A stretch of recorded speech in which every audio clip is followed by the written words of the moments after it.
Selected short stories by Stephen Crane. The Pace of Youth. 1. Stimson stood in a corner and glowered.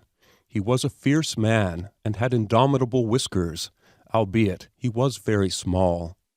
"That young terrier," he whispered to himself. "He wants to quit making eyes at Lizzie. This is too much of a good thing. First thing you know, he'll get fired." His brow creased in a frown. He strode over to the huge open doors and looked at a sign. Stimson's Mammoth Merry-Go-Round, it read, and the glory of it was great. Stimson stood and contemplated the sign. It was an enormous affair. The letters were as large as men. The glow of it, the grandeur of it, was very apparent to Stimson. At the end of his contemplation, he shook his head thoughtfully, determinedly. "No, no," he muttered.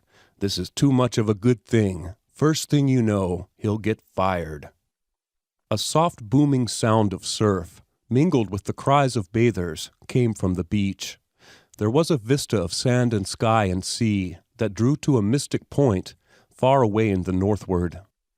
In the mighty angle, a girl in a red dress was crawling slowly, like some kind of a spider, on the fabric of nature.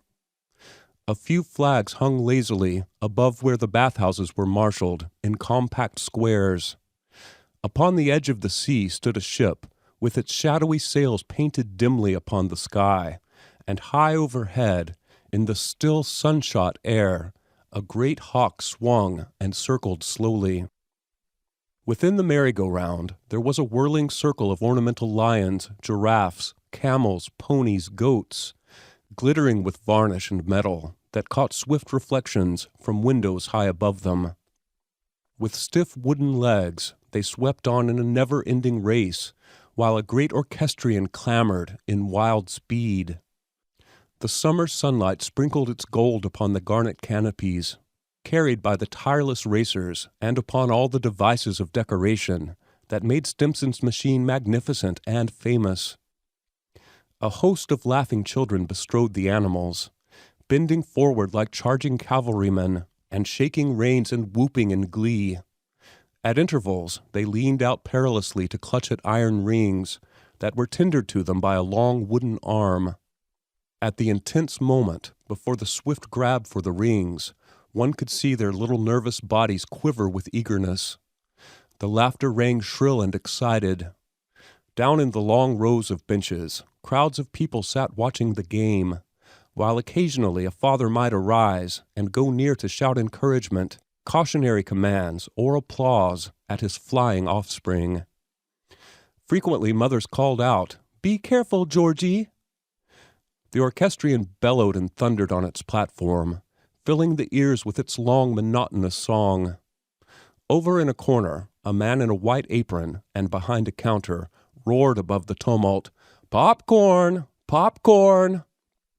A young man stood upon a small raised platform, erected in the manner of a pulpit, and just without the line of the circling figures. It was his duty to manipulate the wooden arm and affix the rings. When all were gone into the hands of the triumphant children, he held forth a basket, into which they returned all, save the coveted brass one, which meant another ride free, and made the holder very illustrious. The young man stood all day upon his narrow platform, affixing rings or holding forth the basket. He was a sort of general squire in these lists of childhood. He was very busy. And yet Stimson, the astute, had noticed that the young man frequently found time to twist about on his platform and smile at a girl who shyly sold tickets behind a silvered netting. This, indeed, was the great reason of Stimson's glowering. The young man upon the raised platform had no manner of license to smile at the girl behind the silvered netting.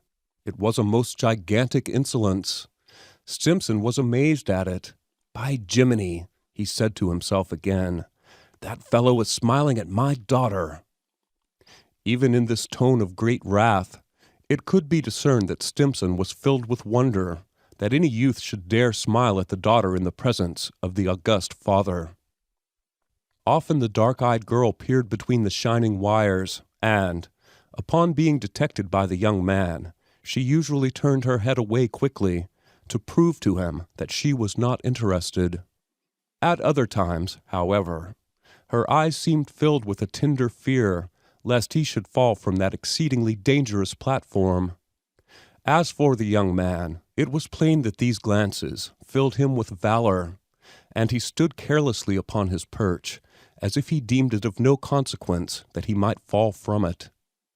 In all the complexities of his daily life and duties, he found opportunity to gaze ardently at the vision behind the netting.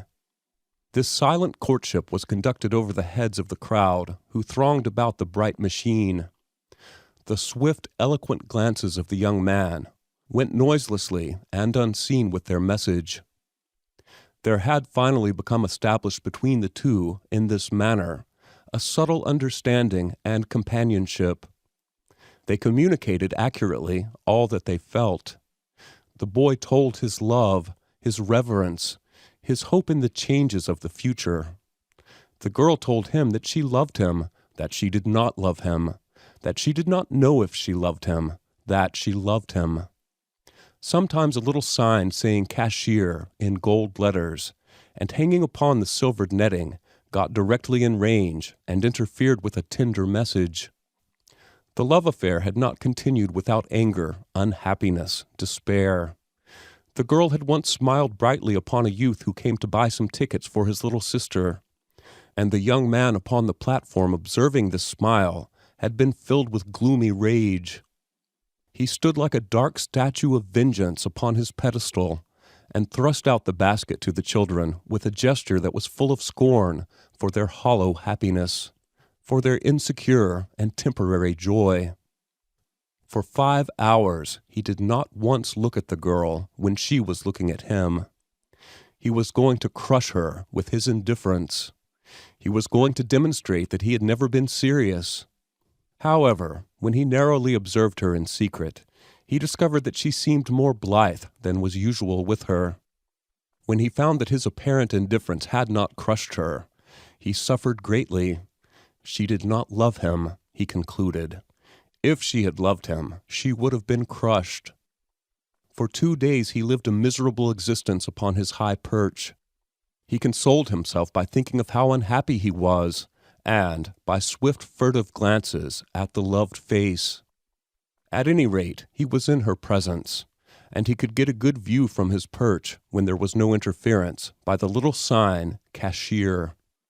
But suddenly, swiftly, these clouds vanished, and under the imperial blue sky of the restored confidence, they dwelt in peace, a peace that was satisfaction, a peace that, like a babe, put its trust in the treachery of the future.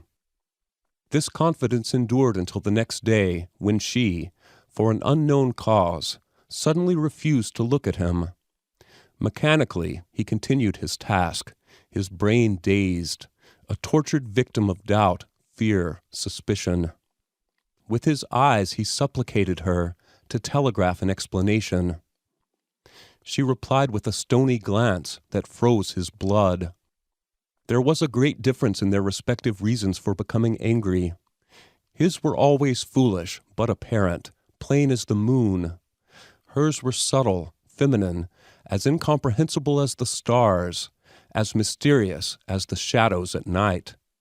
They fell and soared and fell in this manner, until they knew that to live without each other would be a wandering in deserts. They had grown so intent upon the uncertainties, the variations, the guessings of their affair, that the world had become but a huge immaterial background. In time of peace their smiles were soft and prayerful, caresses confided to the air. In time of war, their youthful hearts, capable of profound agony, were wrung by the intricate emotions of doubt. They were the victims of the dread angel of affectionate speculation that forces the brain endlessly on roads that lead nowhere. At night, the problem of whether she loved him confronted the young man like a specter, looming as high as a hill, and telling him not to delude himself. Upon the following day, this battle of the night displayed itself in the renewed fervor of his glances, and in their increased number.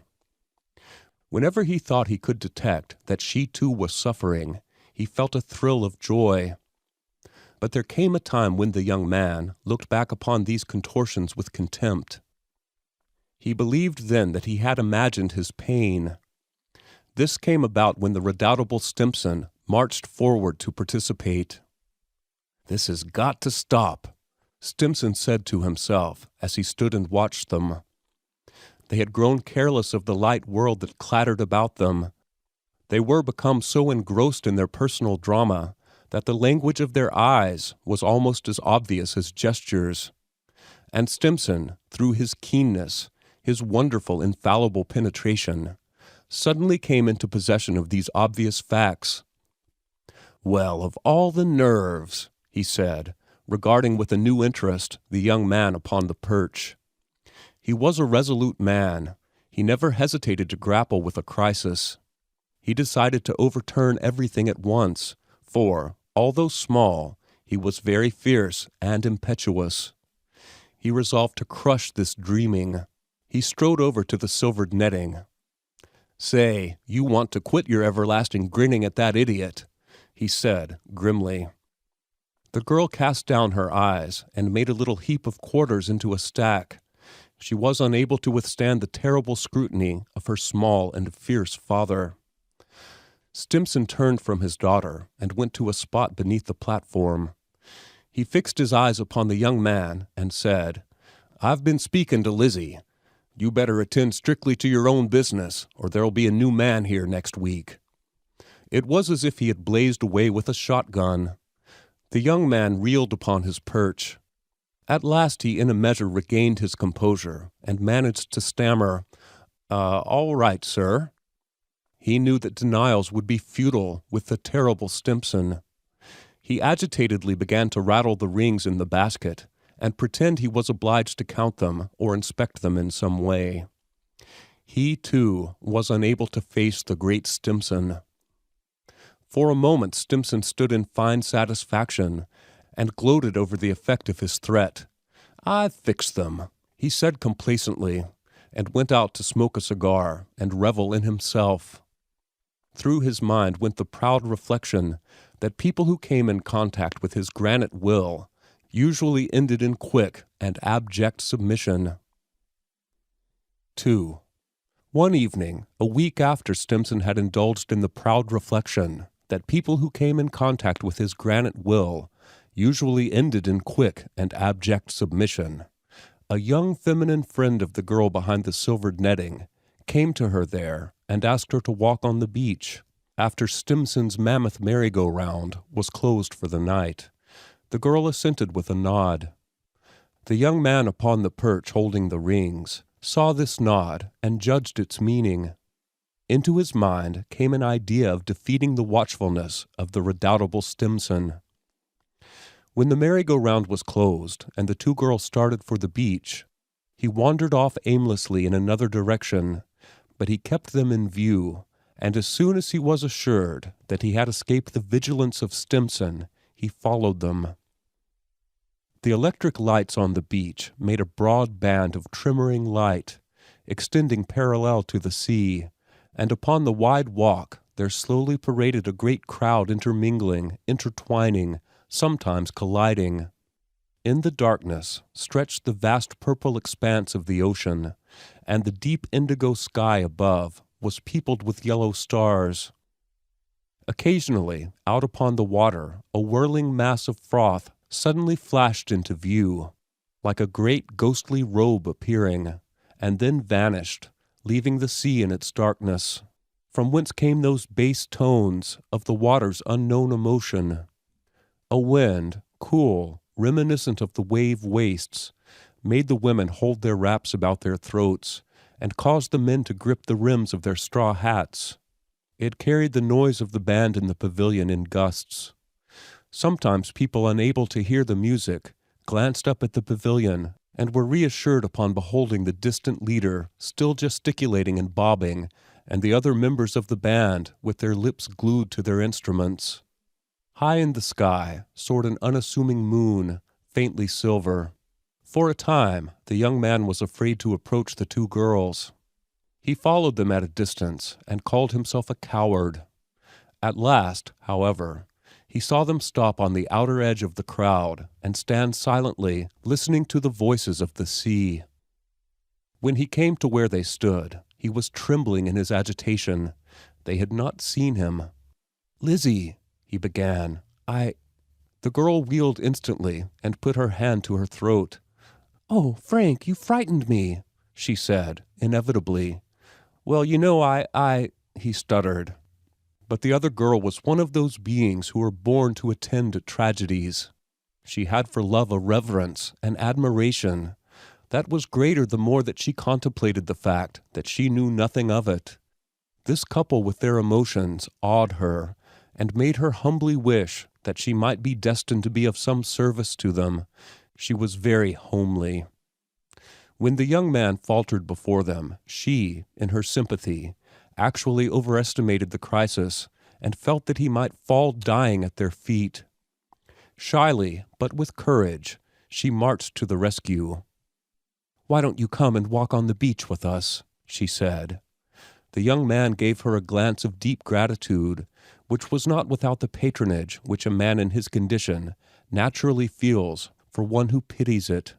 The three walked on. Finally, the being who was born to attend at this tragedy said that she wished to sit down and gaze at the sea alone. They politely urged her to walk on with them, but she was obstinate. She wished to gaze at the sea alone. The young man swore to himself that he would be her friend until he died. And so the two young lovers went on without her. They turned once to look at her. "Jenny's awfully nice," said the girl. "You bet she is," replied the young man ardently.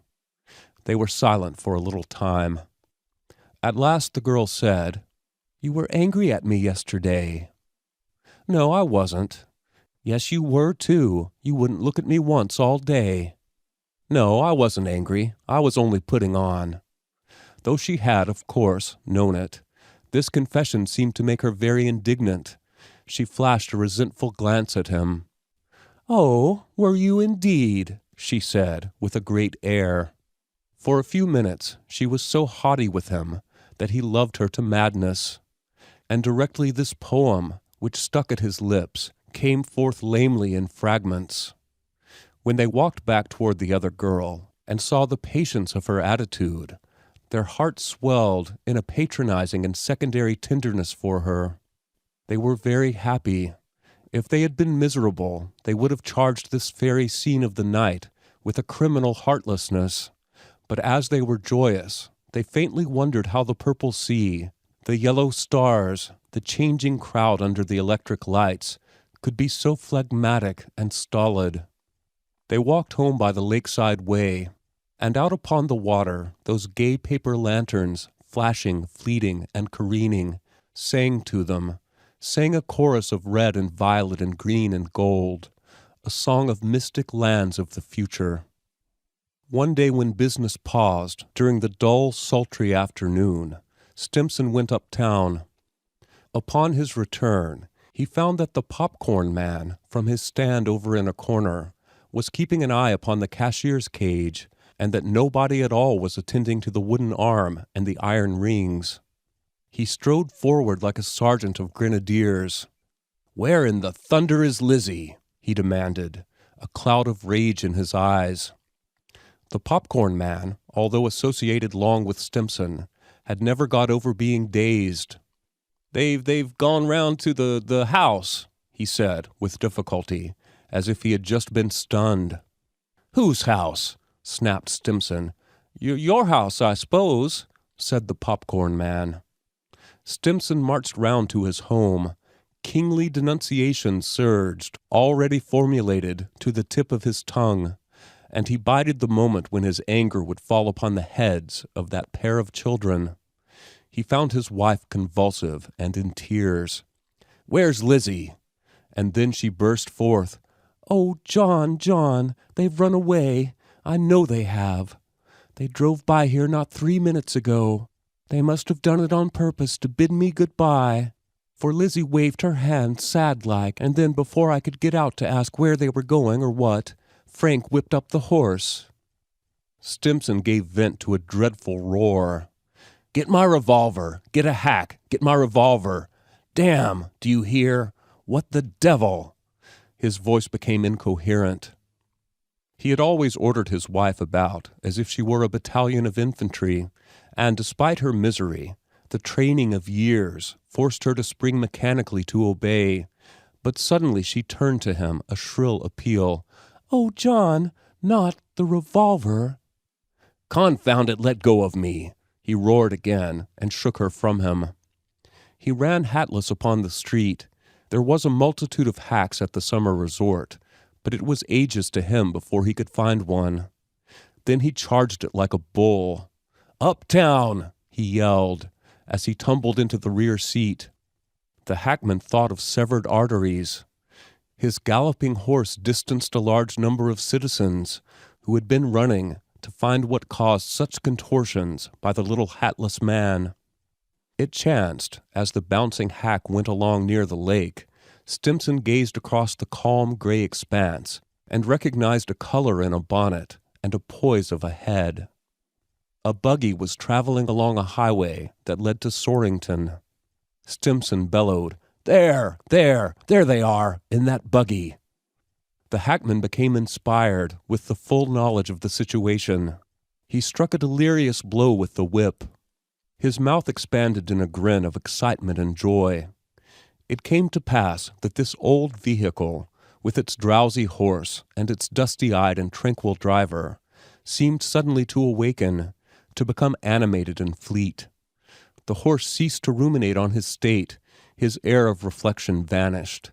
He became intent upon his aged legs, and spread them in quaint and ridiculous devices for speed. The driver, his eyes shining, sat critically in his seat. He watched each motion of this rattling machine down before him. He resembled an engineer. He used the whip with judgment and deliberation, as the engineer would have used coal or oil. The horse clacked swiftly upon the macadam, the wheels hummed, the body of the vehicle wheezed and groaned. Stimson, in the rear seat, was erect in that impassive attitude that comes sometimes to the furious man when he is obliged to leave the battle to others. Frequently, however, the tempest in his breast came to his face, and he howled, Go it, you're gaining! Pound him! Thump the life out of him! Hit him hard, you fool!" His hand grasped the rod that supported the carriage top, and it was clenched so that the nails were faintly blue.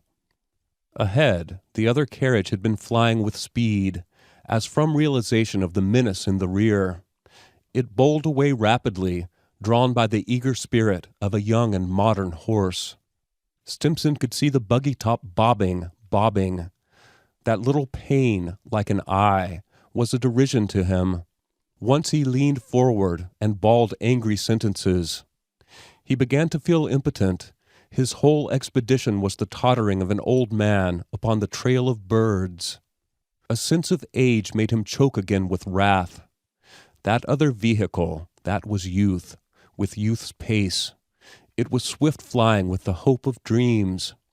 He began to comprehend those two children ahead of him, and he knew a sudden and strange awe, because he understood the power of their young blood, the power to fly strongly into the future and feel and hope again, even at that time when his bones must be laid in the earth.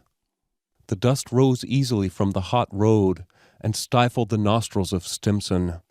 The highway vanished far away in a point, with a suggestion of intolerable length. The other vehicle was becoming so small that Stimson could no longer see the derisive eye. At last the hackman drew rein to his horse and turned to look at Stimson. "No use, I guess," he said. Stimson made a gesture of acquiescence, rage, despair. As the hackman turned his dripping horse about, Stimson sank back with the astonishment and grief of a man who has been defied by the universe.